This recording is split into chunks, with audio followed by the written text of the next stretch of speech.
morning, brethren and sisters. This is Ashraf Asimwe from My Doctor. This beautiful morning, I'm here to share about fevers. I know in one time or the other, most of us here have experienced fevers. What are fevers?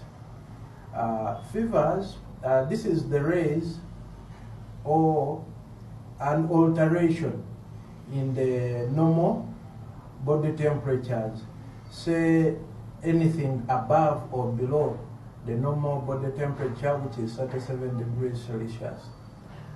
Temperatures come about due to increased cellular action, increased production of white blood cells especially.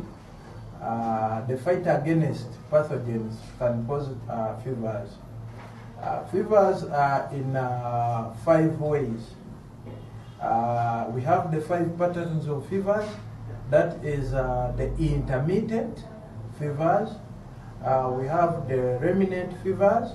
We have the continuous fevers, the hectic fevers, and relapsing fevers. Intermittent fevers are fevers that are elevated above the normal body temperature, that are higher than 37 degrees Celsius and fall back to the normal body temperatures.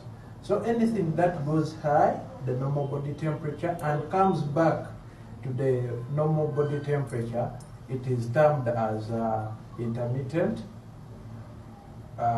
fevers. Talk about the remnant fevers. These are fevers that go high and low. At one time, one may feel very hot, and at another time, one may feel very cold. So those are remnant fevers. They can be elevated and reduced. We also see continuous fevers. These are fevers that are elevated and prolonged for some time.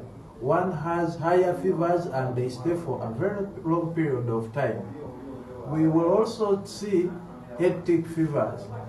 These are fevers where one feels hot and cold at the same time. We shall also in the next session talk about relapsing fevers.